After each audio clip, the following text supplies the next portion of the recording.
70 Phone, oggi vi presentiamo Realme GT8 Pro, uno smartphone veramente di fascia alta che va a migliorare ulteriormente quello che era già stato l'ottimo Realme GT7 Pro.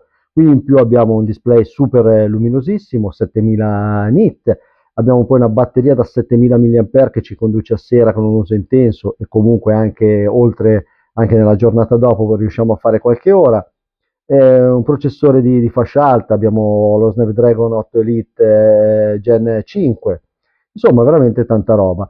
Inoltre una piccola chicca, il modulo della fotocamera è intercambiabile. Nella confezione, oltre alla cover manualistica, pin per l'estrazione del carrellino SIM e il cavo, abbiamo anche un piccolo cacciavite Torx per rimuovere il modulo della fotocamera, sostituirlo con altri moduli che si trovano. Per cui devo dire che è comunque una cosa molto interessante. I prezzi: 999 per la versione 12256 che è un'esclusiva di Amazon e 1199 per la versione 16512 che trovate in tutti i principali, diciamo, negozi di elettronica. Comunque al lancio ci sono 100 euro di sconto e c'è in aggiunta inoltre il caricatore 120 watt e il Deco Set per la versione Amazon. Invece per la versione, diciamo, 512 abbiamo il Deco Set, tramite il quale, come vi dicevo, potete andare a cambiare il modulo della fotocamera usando anche forme diverse. Diciamo, è una cosa che non stravolge l'uso, però comunque in ogni caso è un qualcosa di originale che è stato introdotto con questo smartphone.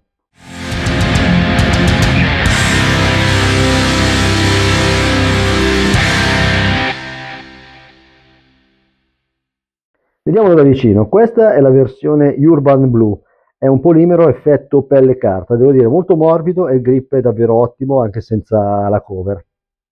Poi abbiamo la Diary White e la Dream Edition che sono in plastica rinforzata con fibre con un look più racing, è liscia ma resistente a graffi e sporco senza effetto specchio che si riempie di impronte. Certificazione IP68 e 69, pesi che variano da 214 per questa versione a 218 per le altre versioni. Devo dire, è un grosso telefono, in ogni caso devo dire che il peso è ben distribuito. E poi sul vetro abbiamo la protezione Gorilla Glass. Vediamo un attimino, come vedete qui abbiamo le due vitine Torx per rimuovere il modulo e sostituirlo. Questo effetto carta, non so se riuscite a vederlo, ad apprezzarlo, a me piace veramente molto, costruito davvero bene. Vi dicevo, peso importante, a parte che ormai 214-218 grammi non sono più importanti, ma è un peso della norma, ma è ben distribuito, quindi un ottimo lavoro sia dal punto di vista estetico che costruttivo. Il display è davvero ottimo, è un pannello OLED da 6 pollici e 79 2K, circa 508 ppi, veramente una densità eccezionale e una luminosità di picco di ben 7000 nit in HDR, quindi veramente sotto la luce del sole si vede veramente in maniera ottimale. La frequenza di aggiornamento arriva a 144 Hz, sfruttata soprattutto nei giochi compatibili. Nell'uso quotidiano possiamo muoverci tra i 60, i 90 e i 120 Hz con una fluidità sempre molto elevata. Sul fronte multimediale troviamo HDR10, HDR10 Plus e Dolby Vision e abbiamo anche uno streaming di alta qualità grazie allo standard Widevine L1 per vedere serie film, video HDR, insomma veramente è ottimo. Comunque lo potete vedere anche nella riproduzione di questo video che utilizziamo di solito. L'Always On è ricco e personalizzabile con diversi stili di orologio, widget e animazione. E l'impatto sui consumi è veramente limitato anche grazie alla batteria da 7000 mAh, quindi veramente un display ottimo e comunque molto luminoso. Come dicevo nell'introduzione, il processore è uno Snapdragon 8 Elite di quinta generazione a 3 nanometri con la GPU Adreno di nuova generazione. Abbiamo tagli di memoria da 256, 512 UFS 4.1 e RAM 12, 16 LPDDR5X. Nell'uso quotidiano è sempre veloce, app pesanti, multitasking spinto, passaggi rapidi tra social, fotocamere, giochi e browser non mettono in crisi assolutamente il sistema. La Realme UI 7.0 gira fluida, senza micro lag né rallentamenti strani anche dopo giorni senza riavviarlo. In gaming, soprattutto con il GT Mode, il telefono spinge veramente forte, come state notando, e mantiene frame rate elevati e stabili. Il sistema di dissipazione con vapor chamber 7K-VC lavora bene, scalda ma in modo uniforme e quasi mai fastidioso. L'unica cosa che abbiamo notato è che dopo veramente tanto tempo la GPU tende un attimino ad avere dei leggeri cali, però le prestazioni rimangono comunque più che buone. Lato connettività, la dotazione è completa, 5G, Wi-Fi 7, Bluetooth di ultima generazione, NFC a 360 gradi, Dual SIM più SIM, GPS dual band e gestione intelligente del segnale con più antenne lungo il frame. Il risultato è una connessione stabile sia in mobilità sia in scenari difficili. Abbiamo un audio stereo che esce da queste due feritoie, una qui e una qui, e la qualità è veramente ottima. Andiamo a sentirlo.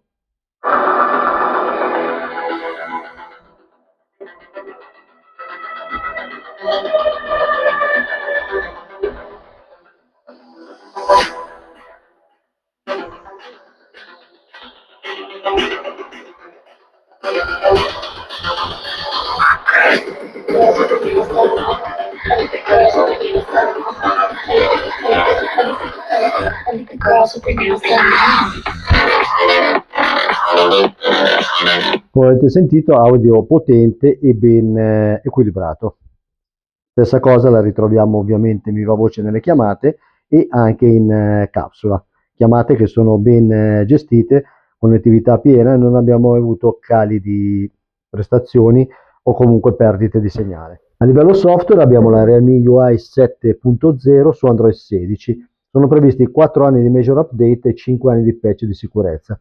L'interfaccia segue il nuovo Light Glass design con trasparenze, elementi vetrose e icone Ice Cube e viene gestita dal Flux Engine per animazioni più fluide.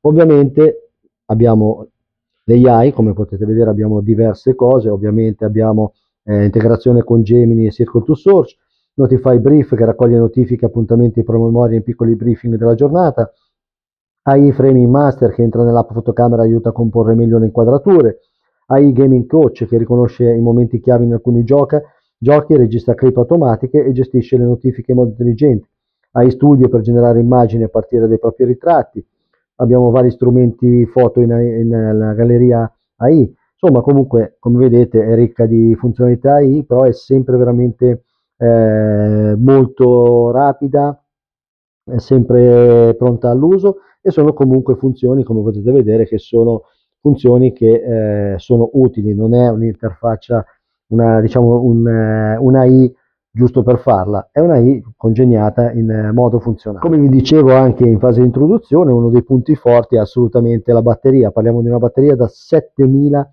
mAh Dual Cell Silicon Carbon. Il nostro test dalle 7 alle 21 è stato superato in maniera veramente ottimale e con un uso misto riusciamo a fare tranquillamente anche un giorno e mezzo. Supporta la ricarica veloce, 120 watt col cavo, 50 watt wireless, abbiamo la ricarica inversa 10 watt wireless e 5 watt col cavo.